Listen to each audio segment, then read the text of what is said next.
தமிழகத்தில் நடைபெறவுள்ள சட்டப்பேரவைத் தேர்தலை முன்னிட்டு இறுதி வாக்காளர் பட்டியல் இன்று வெளியிடப்பட்டது. சென்னை மாவட்டத்தில் உள்ள 16 சட்டமன்ற தொகுதிகளுக்கான இறுதி வாக்காளர் பட்டியலை சென்னை மாவட்ட தேர்தல் அலுவலரும் மாநகராட்சி ஆணையருமான விக்ரம் கபூர் இன்று வெளியிட்டார். சென்னையில் சட்டமன்ற தொகுதியில் உள்ள மொத்த வாக்காளர் எண்ணிக்கை 39,47,016 பேர் என தெரிவிக்கப்பட்டுள்ளது. கடந்த ஆண்டை விட இந்த ஆண்டு 1,18,243 பேர் வாக்காளர் பட்டியலில் புதிதாக சேர்க்கப்பட்டுள்ளதாக தெரிவிக்கப்பட்டுள்ளது. கன்னியாகுமரி மாவட்டத்தில் உள்ள 6 தொகுதிகளில் 15,28,516 வாக்காளர்கள் உள்ளதாகவும் இதில் புதிய வாக்காளர்களாக 33,746 பேர் சேர்க்கப்பட்டுள்ளதாகவும் மாவட்ட ஆட்சியர் சஜன் சிங் சாவான் தெரிவித்துள்ளார்.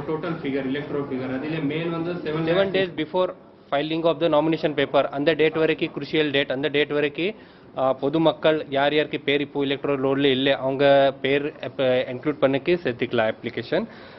அதுக்காக நமக்கு 2 ஸ்பெஷல் கேம்ப் நம்ம அரேஞ்ச் பண்ணுறோம். 31 ஜனவரி 31 6 பிப்ரவரி 6/2/2016 2 நாள் ஸ்பெஷல் கேம்ப் இருக்கு. அதில் எல்லா போலிங் ஸ்டேஷன்லேயே பிஎல்ஓ இருப்பாங்களா அந்த போய் புதுசாக யார் யாருக்கு பேர் இல்லை அவங்க பேர் சேர்த்துக்கலாம். தஞ்சை மாவட்ட ஆட்சியர் அலுவலகத்தில் இறுதி வாக்காளர் பட்டியலை ஆட்சியர் என் சுப்பையன் வெளியிட்டார். மாவட்டத்தில் ஆண் வாக்காளர்களை விட 23,548 பெண் வாக்காளர்கள் அதிகம் உள்ளனர்.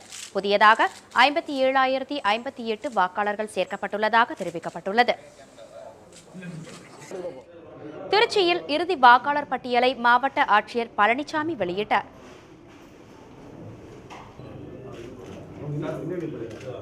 வாக்காளர் பட்டியல் பெயர் திருத்தம் செய்ய வேண்டியிருப்பின் 8ஐயும் தொகுதிக்குள் இடம் பெயர வேண்டியிருந்தால் 8A-யும் இறந்த வாக்காளர்களை நீக்குவதற்காக படிவம் 7ஐயும் பூர்த்தி செய்து விண்ணப்பிக்கலாம்.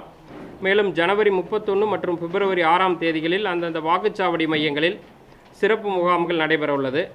அதேபோன்று வாக்காளர் பட்டியலுடைய பெயரை சேர்த்தல் திருத்தம் செய்ய வேண்டுமென்றால் elections.tn.gov.in என்ற இணையதளத்திலும் நீங்கள் பொதுமக்கள் விண்ணப்பித்துக் கொள்ளலாம்.